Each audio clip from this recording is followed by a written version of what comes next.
Yo, what's going on, everyone? Welcome back to my channel, JenksTCG. Today is Friday, August 7th. It's the Leaky Lowdown. You know what it is. Let's get into the week's leaks. Alright, so easily this week's biggest leak.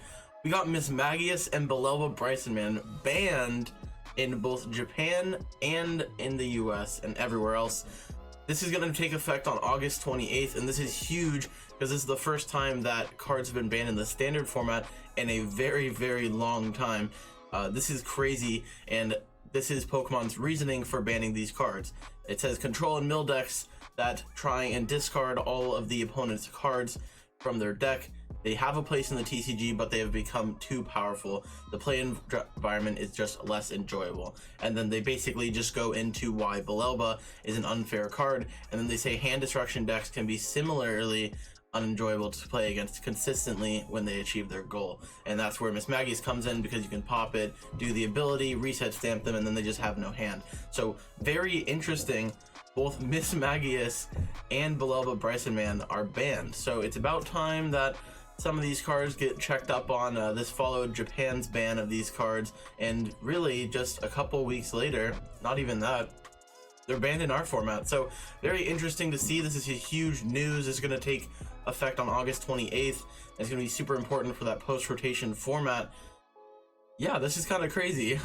It's also in this article on PokeBeat that they are going to be re-releasing the cards with updated artwork and effects, which is quite interesting to see. We've seen stuff like this with Pokemon Catcher in the past, but we've never seen this with a Pokemon card before. So it says in Japan their regulation mark will be C, even though the current block is D, so they'll be rotated out, but it sounds like they will be re-releasing these cards with updated effects, and that's pretty neat. There's also some new artwork, which I'll post around here, and yeah, that's pretty interesting. Next up on the news, we got our Darkness Ablaze theme deck lists. This isn't huge news, but I'm gonna go ahead and post them here. The only thing that's really relevant about this stuff is that there's some turbo patches in the deck list, but gonna be featuring that Galarian Surfetched and that Galarian Darmanitan. So yeah, pretty interesting if you like theme decks and want to get some turbo patches with a few extra cards. The next bit of news is Vivid Voltage set logo was just revealed, and yeah, it looks pretty cool. There's some nice color scheme going on. There's some lightning bolts in the text font that is used in this set logo, and it really looks cool. It says pre-releases are going to take place October 31st through November 8th.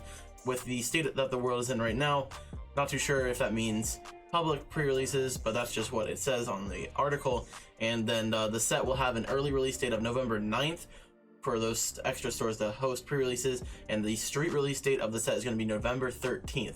So November 13th-ish, in that area, is when we should expect to be able to get our hands on this set, and it should be pretty cool. Like we said in the last episode, it's going to be covering that Pikachu VMAX, and overall it sounds like a pretty cool set.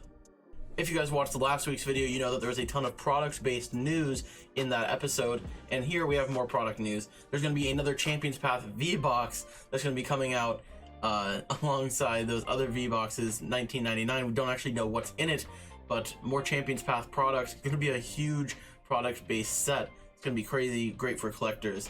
And then another League Battle deck has also been revealed for November 20th. We don't know the specifics of either of these boxes, but if you guys recall, the Reshizard and Pikarom League Battle decks were incredible value with staples like Jirachis and supporters that are irrelevant in the standard format, and then the Reshizard, the Raichu, and the Pikachu and Zekrom. So overall, a ton of useful staples.